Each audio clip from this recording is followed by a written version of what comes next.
Coucou, j'espère que tu vas bien. Je te retrouve aujourd'hui dans une nouvelle vidéo tranche de vie.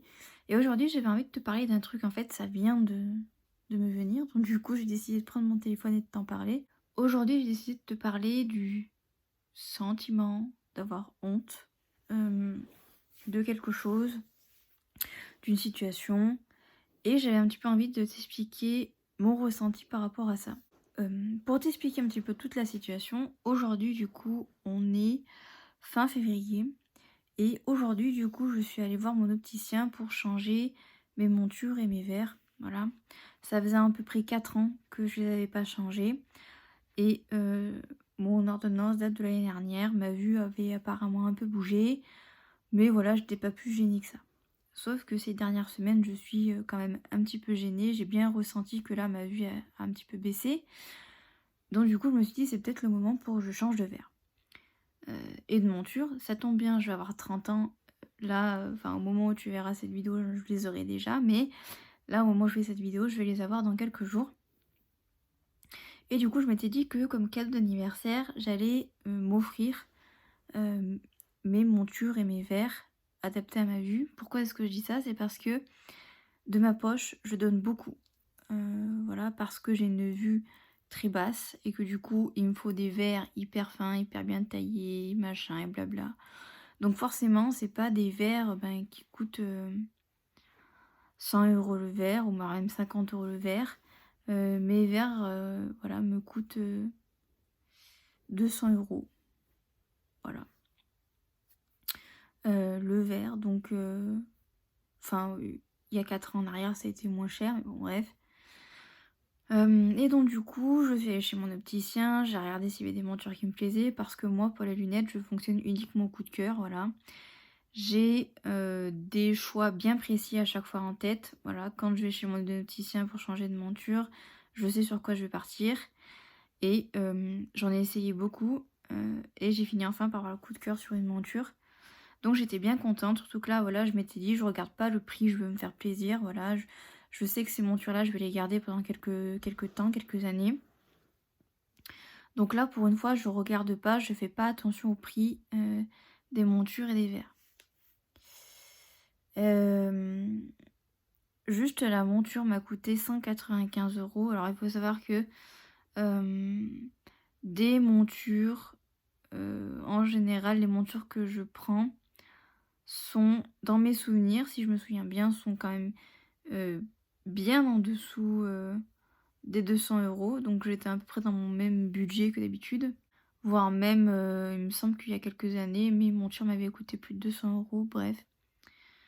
Et quelle ne fut pas ma surprise quand j'ai entendu la douille monumentale que j'allais me prendre, parce que je vais payer de ma poche 485 €. Voilà.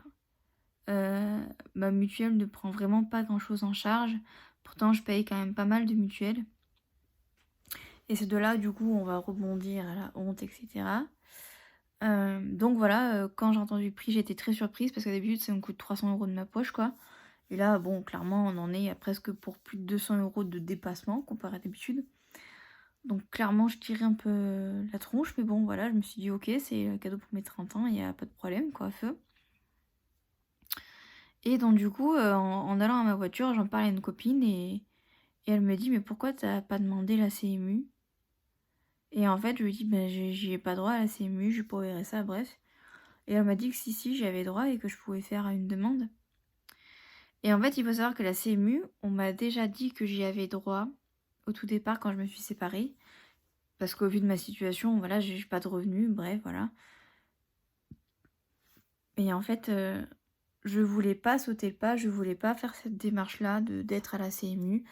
Parce que forcément, qui dit CMU, dit tout de suite étiquette de cassos, dit forcément étiquette de personnes qui glandent, qui ont pas de thunes, qui sont pauvres. Et très clairement, la honte, je suis passée par cette sensation depuis que je suis séparée pas mal de fois, vraiment. Ne serait-ce que pour prendre rendez-vous avec une assistante sociale, j'avais l'impression d'être une personne... comment dire ça? Une personne, voilà, pauvre, hein, voilà. Et Mon ego, clairement, en a pris un coup, mais c'est même pas juste une question d'ego, c'est juste la honte, en fait, de dire aux gens que on est suivi par une assistante sociale, de dire qu'on est à la CMU, et cetera. Et en fait, quand j'ai vu tout l'argent que j'allais sortir juste pour une paire de lunettes, bien évidemment, maintenant, il y a le truc santé et tout est pris en charge, mais quand on voit la qualité des montures, ça n'a rien à voir avec la monture, par exemple, que j'ai là sur le nez.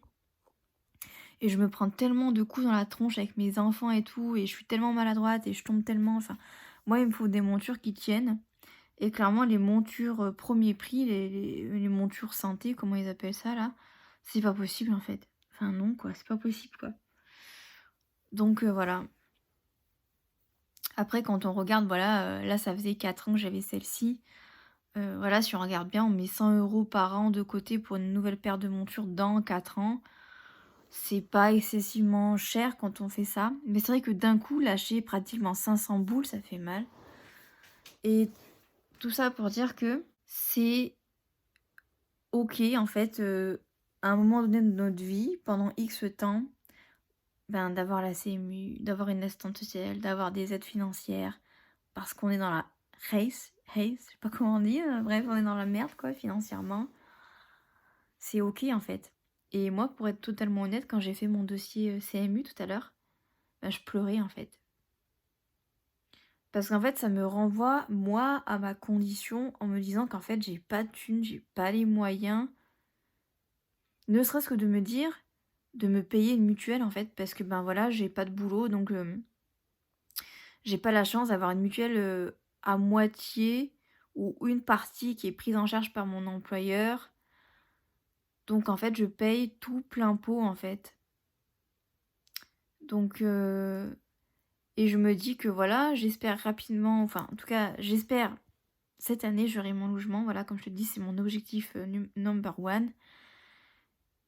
Et je me dis pour essayer de grappiller un maximum d'argent, quand je vois combien me coûte ma mutuelle par mois, sachant que j'ai mes enfants dessus, bah, cet argent-là, j'aimerais bien le mettre, ben, dans les courses et dans d'autres frais qui vont m'être imposés, comme par exemple payer mon électricité, par exemple. Et il le faut, en fait. Même si ça fait mal à mon ego, même si j'ai l'impression que tout le monde va me pointer du doigt dans la rue parce que c'est marqué Cassos, c'est marqué CMU sur mon front, c'est marqué assistante sociale, c'est marqué assistée de la vie, euh, c'est marqué besoin d'aide sur mes joues, enfin bon bref, voilà. Mais en fait c'est pas vrai, les gens quand ils me voient dans la rue ils se disent pas que je galère et quand je vois tout ce que j'arrive à faire seule, enfin d'un côté je me dis, bah, en fait je mets tout ça en place pour pouvoir m'en sortir seule en fait. D'un côté, des fois, j'ai ce petit regard en me disant: «Je suis quand même fière et tout» parce que, c'est, une fierté de me dire qu'en fait, je fais ça pour pouvoir m'en sortir seule, en fait, pour pouvoir me dire: «Demain, j'aurai mon appart et je vais diminuer au maximum les coûts pour que ça me coûte pas un bras, pour que je puisse quand même faire au moins une sortie par mois avec les enfants». Je réfléchis, en fait, à ça et c'est comme ça que je me dis que j'avance. Non, je suis pas une cassos, non, je suis pas une meuf, qui attend que ça passe. Je me sors les doigts du cul pour vraiment y arriver seule, en fait. Et c'est comme ça que j'arrive, en fait, à quand, voilà, je suis dans des moments comme ça où je pleure parce que j'ai honte et parce que j'ai l'impression que je vais jamais réussir à m'en sortir. Ça aussi, des fois, c'est le sentiment que j'ai, que je serai toujours dans cette boucle et que je vais pas m'en sortir. C'est pas vrai, je vais m'en sortir. Parce que je mets tellement de choses en place pour m'en sortir. Je donne tout en fait, je donne littéralement tout, vraiment. J'arrête pas d'être dans les papiers, j'arrête pas de monter des dossiers.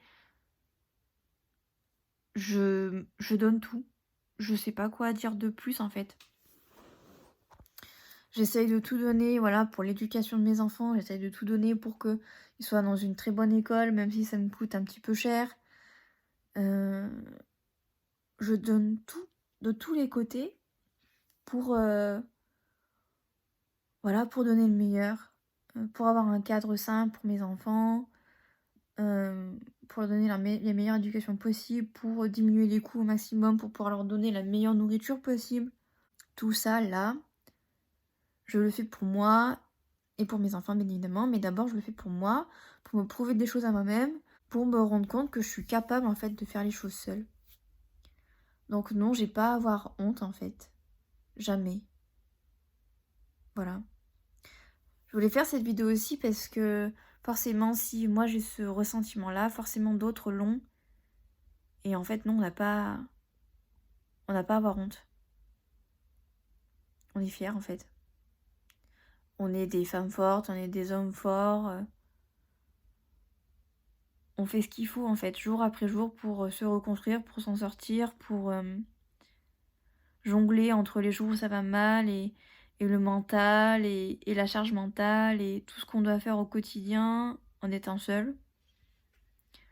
On est des putains de warriors, on est des putains de battants et je peux pas penser, je peux pas me dire que j'ai honte. Parce que je m'investis à 100% dans tout ce que je fais. Et parce que j'ai vraiment l'envie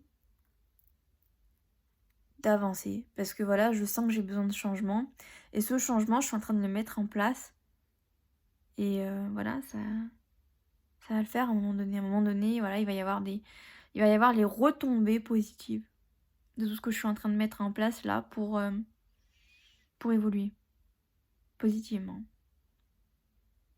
Même si c'est pas toujours facile. Vraiment.